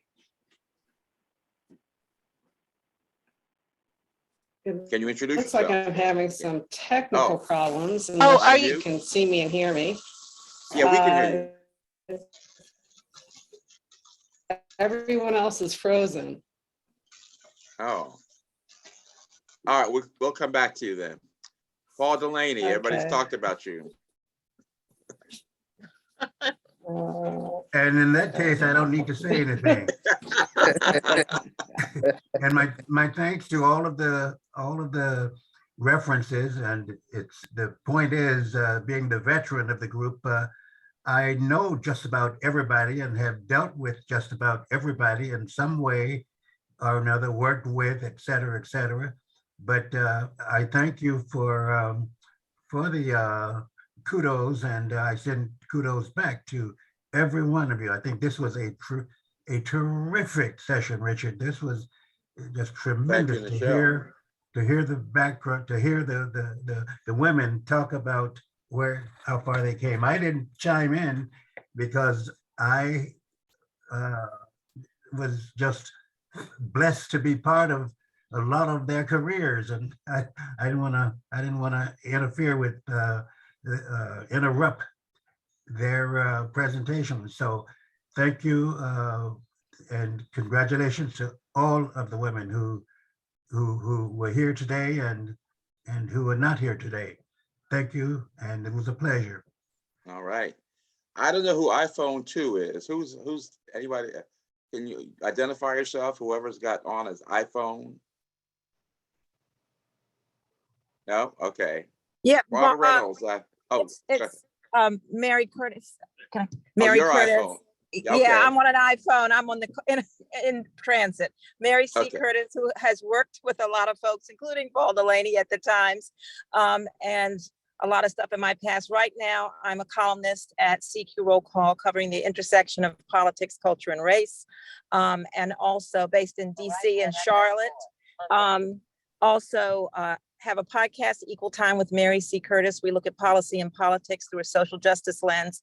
This week we did Undocu-Black, looking at Black immigrants, because I think those images of the Haitians at the border really had people asking about how Black immigrants are treated, and also a senior leader with the Op-Ed Project. Very good. All right, Barbara Reynolds.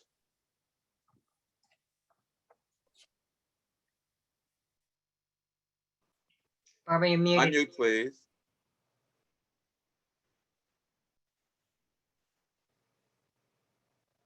You got to unmute.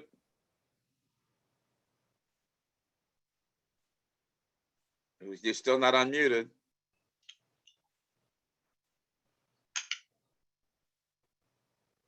Okay, but we'll have to come back to you, Barbara. Brenda Seiler. Good afternoon, everybody. Happy to be here. A very stimulating conversation. I'm a contributing writer with the Washington Informer. And I put in the chat box a link to my latest article, which is a review of a new biography about Vice President Kamala Harris, authored by Malaika Adero. I think you'll enjoy it. It'll make a good holiday gift. And again, it's a pleasure to be here with all. All right, very good. Thank you. Thank you, Brenda. Wanda Lloyd. Please unmute. Okay. Hi, good afternoon. I'm Wanda Lloyd, former executive editor of the Montgomery Advertiser and former chair of journalism and mass comm at Savannah State University, and a mentor for Nichelle Smith, of whom I'm incredibly proud today. Thank you. Very good. All right, Bobby Bowman. Hi, I'm Bobby Bowman. I am so happily retired at this point, I cannot tell you. And I'm even a happier graduate student. So nice to see everybody. Nichelle, thanks a lot. Fabulous work. Okay, Barbara Reynolds is unmuted now. Okay. This is a great panel. I'm really inspired by it. I started out as an editor at Ebony Magazine, which was with the Chicago Tribune for many years. I was 13 years as the editorial board of USA Today. I've been a scholar at several institutions, including FAMU's journalism school. I've written 8 books. Coretta Scott King is the one that you probably know more about. And I am a writer for Trice at the Newswire. Very good. Thank you. Angela Dodson. Hi, can you hear me? Yep. I am Angela Dodson. I'm the author of a book called Remember the Ladies, Celebrating Those Who Fought for Freedom at the Ballot Box. I want to address that first, that the erasure of Black women started very early in this country. Many people are not aware that Black women were part of the women's movement and were part of it from almost the very first day. There's a legend that no Black women were at Seneca Falls in 1848. In fact, historians don't know whether any Black women were there. We know that Black women started being recorded as being at these conventions as early as 1850, starting with Sojourner Truth. Ida B. Wells was very active in this movement, some other newspaper women, but Black women were always part of the women's movement of America. We would not have the vote if it wasn't for Black women. It was very popular last year during the centennial to say Black women didn't get the vote until the voting rights bill in the 60s. That is not true. Everybody got the vote. Many people in the South were cheated out of that vote, just as Black men had been cheated out of that vote. But Black women fought for it, died for it, and we ought to be aware that they have been using it at least since 1920. So that's my spiel. There are a number of Black women suffragists who are featured in my book, but my book is a complete history of the women's movement, inclusive of whoever was in it. And we should also know that Black men were part of the movement to get women to vote, beginning with Frederick Douglass, who was at Seneca Falls and was the only one who spoke in favor of women getting the vote. The only person, male, female, who spoke in favor of it. White women were not in favor of getting the vote at that point. That's not what that convention was about. But Frederick Douglass spoke very eloquently, and because of him, there was a platform in that convention asking for the vote, and that became what it's known for. Having said that, I've worked in the news business with every last one of you at some point. In every newspaper. I started in West Virginia. I worked in the Washington Bureau of Gannett. I lived catty-cornered across the corner from Richard Prince when he came to Rochester.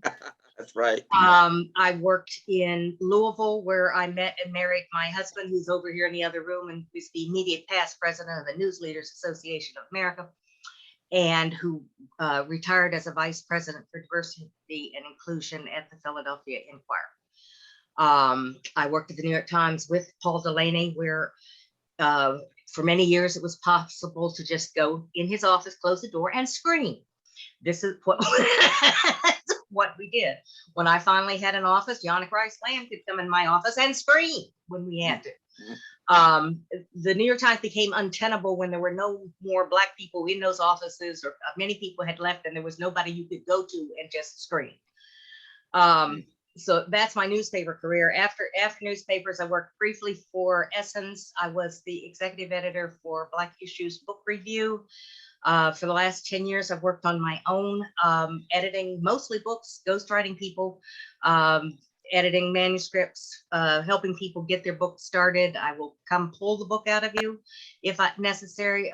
When Dorothy Gilliam wrote her book, I went and lived in her house 2 or 3 times before we finished that book to get her to outline it, what's going to be in it, who's going to get you this information, that kind of thing. That's what we do. Since my husband retired, he's working with me in my business, which is called Editors on Call, LLC. Other than that, I think that's everything. So. Well, all right. Okay, Monica Norton, are you she has to run. Are you still with us, Monica? I guess not. I guess she did run. She's a local news editor on the at the Washington Post, or on the desk. Let's see, Kay, are you ready now? Hi, it was so amazing being here. Thank you so much for having me, Richard. I'm from Canada, so completely different to all of you. And what I'm doing in Canada is, well, I used to have an environmental business that dealt with the ethics of not only the environmental issues and products, but now what I'm focused on is a business on working with corporations to not do diversity, equity, and inclusivity, which I don't believe changes anything, but a deep dive into working with corporations who really want to make a change.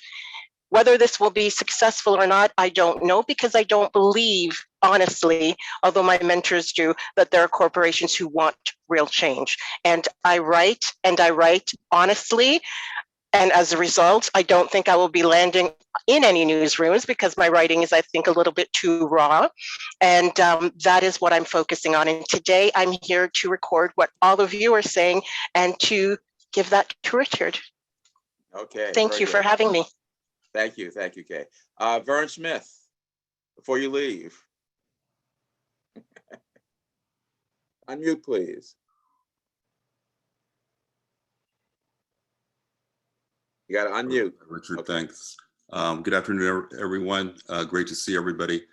Vernon Smith, formerly of several newspapers around the country, but I'm currently working for the National Ocean Service. And interestingly enough, many of the same issues that we talked about today with regard to diversity are some of the things that I'm working on now, but in a different area.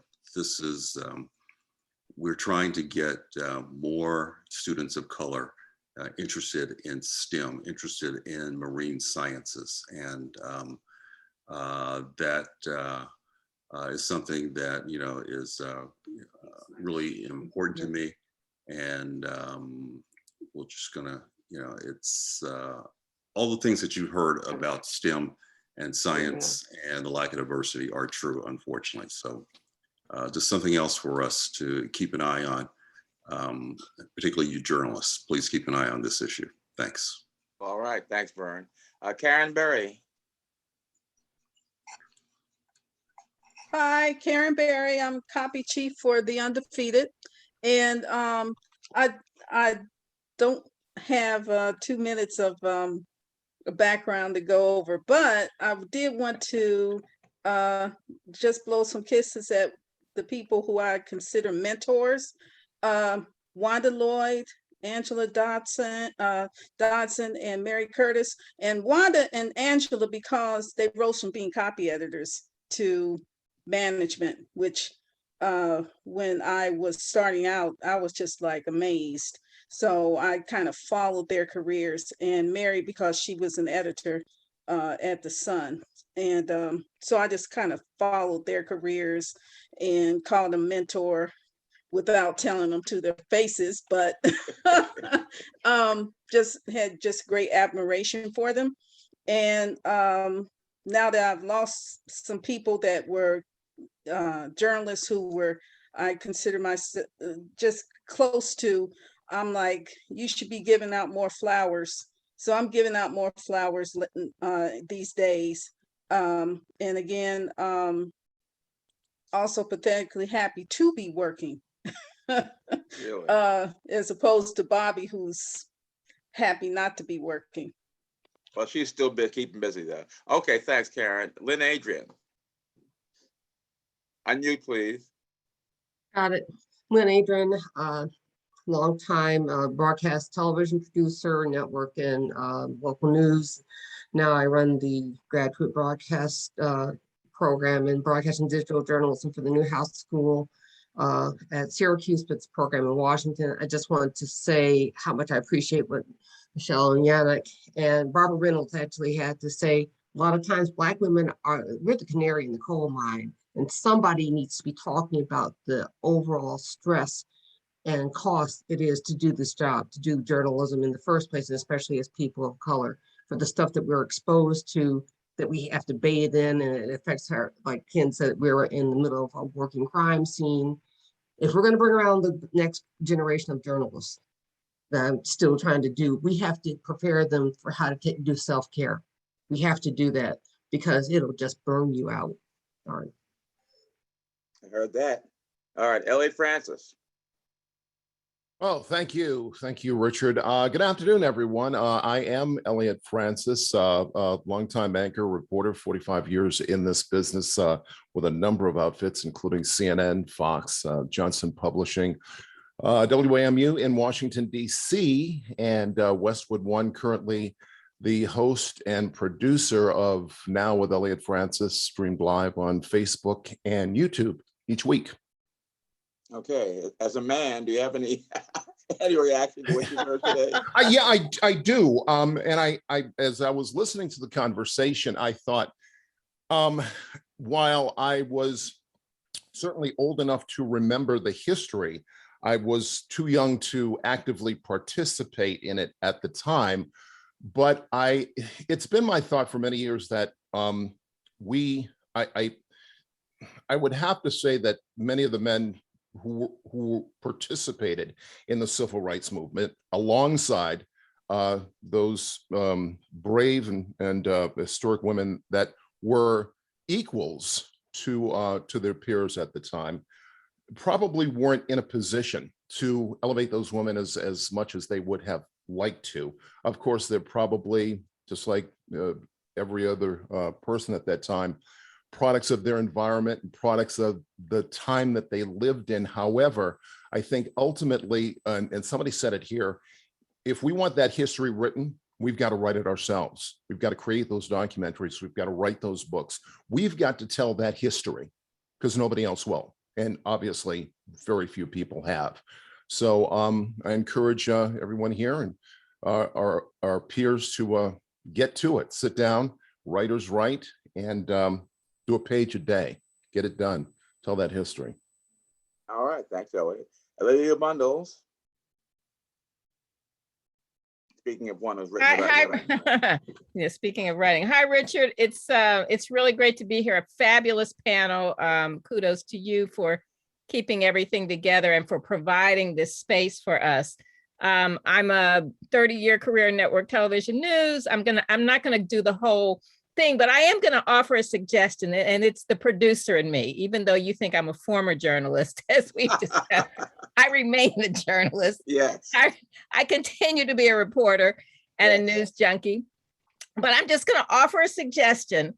And all of these stories are so incredible. Everybody who's talking right now has an amazing story. So just putting it out there, what if every time we have this gathering, you pick 4 or 5 people to do a 5-minute presentation with a theme, and then the rest of us get 30 to 60 seconds so that we really get a deep dive and people don't feel rushed.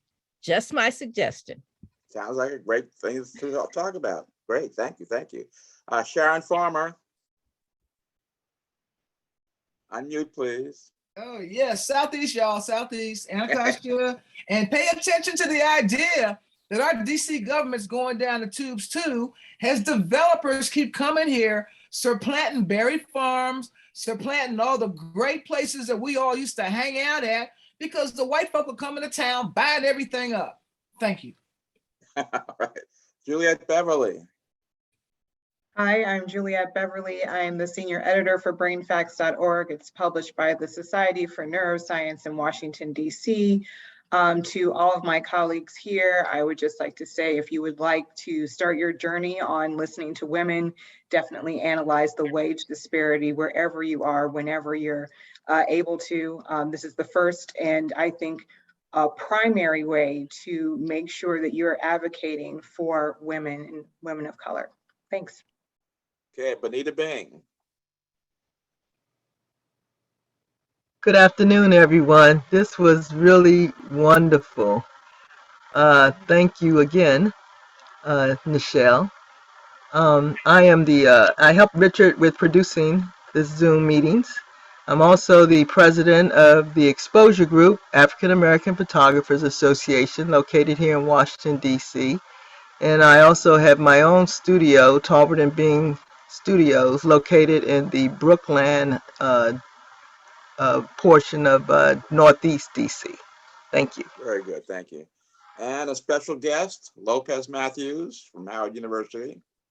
Please unmute. Hi, everybody. Lopez Matthews. I am the digital production librarian and the history subject specialist for the Howard University Libraries and the Moreland Spingarn Research Center. So I manage our institutional repository that holds our digital records, as well as digitized historic records at Moreland Spingarn. So I am happy to be here today and excited to be to listen to this great conversation. And what is your reaction to what you've heard? I think it's, great. I think that more stories of Black women need to be told. My mentor and advisor is Elizabeth Clark Lewis at Howard University. She was president of the Association of Black Women Historians. She made sure that all of us who were her students understood the role of Black women and integrated them into the stories that we tell. And so I've kind of kept that going in terms of my career. Like just yesterday, I made sure to bring up Dorothy Porter Wesley when talking about the formation of Moreland Spingarn in a discussion, because sometimes she gets talked about, but the gravity of what she did for Black librarianship, I don't think, even though Janet Simswood wrote the book, I don't think it gets the understanding that it needs to, especially as people are doing reparative library work. And so I tend to bring her up, and sometimes people go, oh yeah, I've heard of her. And they move on. And I'm like, no, I don't think you understand that what you're trying to do, she did by herself. So I think, so I just think that's just one example of how. Okay, could you put something about her in the chat, please? A link? Can follow up. Sure. Let me look that up. Okay, all right. All Thank you right. very much, Lopez. No Sharon problem. Rose. Sharon. Hi, everyone. Can you hear me? Yes. Hi, I'm Sharon, all the way from South Africa. I'm a writer, a film producer, and a content producer in general. Thank you so much, Richard, for giving me the opportunity to be here. Sorry if there's background noise. I'm in the public library just getting some work done. But yeah, very, very interesting stories. I'm very passionate about human rights, activism, women's activism, Black people's rights and their stories. And I've been following a lot of the stories in the US very closely, and obviously have a lot from the South Africa perspective as well, from apartheid, etc. So thank you very much. Very interesting discussion. Thank you, Sharon. Ingrid Sturgis, who's on our Journalism Strategy Committee. Ingrid, unmute, please. Ingrid Sturgis, I'm chair of the Department of Media, Journalism, and Film at Howard University, and I am mostly in the digital space. I've worked for quite a few startups. I started out at the New York Times experimental project on video text, and I've worked for the Philadelphia Inquirer, the Gannett Papers, as well as Essence.com and AOL Black Voices. So I stick in the digital space, and I've done a lot of work with a lot of people here. And BET Weekend, I work with Yannick on BET Weekend and Savoy, those two startups. So I'm just happy to be here. And I want to thank Michelle for the conversation I didn't know I needed to have. And to hear, it was really good. And I'd like to hear more of those kinds of conversations from more Black women. And hi, Sonia Ross. Thank you, Ingrid. Carla Wills. Hi, everyone. It's so good to be here for my first time in this virtual space. I'm Carla Wills. I am manager of audio podcasts at National Geographic and the senior producer of their podcast, Overheard. I come there from Democracy Now!, where I was senior producer for 6 years. And prior to that, I was a news director at an NPR station in Baltimore, WEAA. And before that, many years in magazines, working, fortunately, coming across people like Ingrid and Yannick and all the wonderful people here. Big project coming up. I'm just excited to just give a heads up. In January, we have National Geographic has a new limited podcast series called Into the Depths that is dropping in January, running through February. And it is following, well, it's actually the story of National Geographic explorer Tara Roberts, who herself a former journalist, also used to work at Essence many years ago, who is following and telling the stories of Black scuba divers who are searching for the wrecks of ships that carried Africans to the Americas during the transatlantic slave trade, and really honoring the 1.8 million Africans who died during that journey. And it's really powerful, and I'm just excited to be a part of it. I was the executive editor of that series. And again, that's coming in January, so I'll have more information to share about that. Very good. I think you must have Michael Cotman in there who did the scuba diving. Surprisingly, no. And he was like one of the first people we reached out to, because obviously Michael Cotman, scuba divers, National Geographic, he wasn't part of it. But there are other amazing people. The Smithsonian, of course, in their Slave Wrecks project, a big part of it.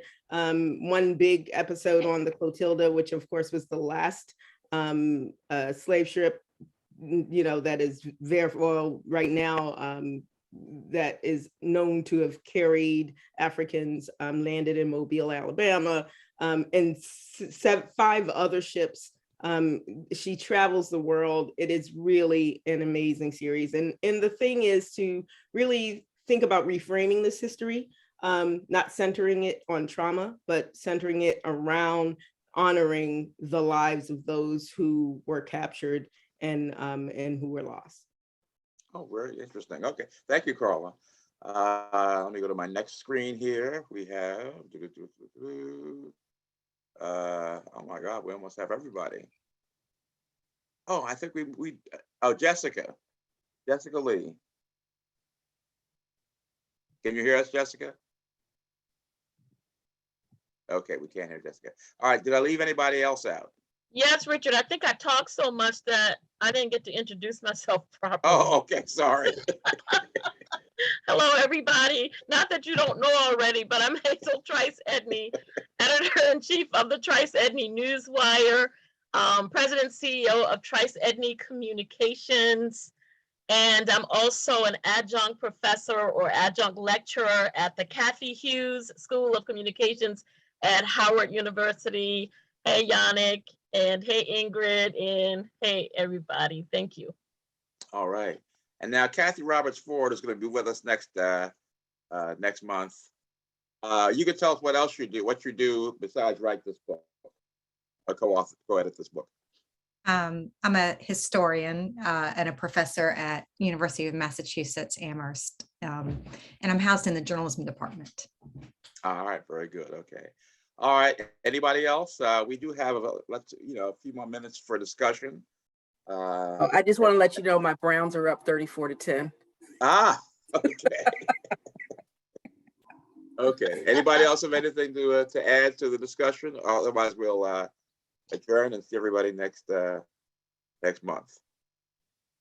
Very good. Well, thanks a lot. Let's give Michelle one more round of applause. Great job. Great job. Thank you. Now clear for everybody. Thank you so much. This was cool. Yes. All right. So the next one will be December the 12th. Hope to see you all then. And meanwhile, enjoy the games if you plan to do it now and the rest of your week. So thanks again. Okay. Good night. Thanks.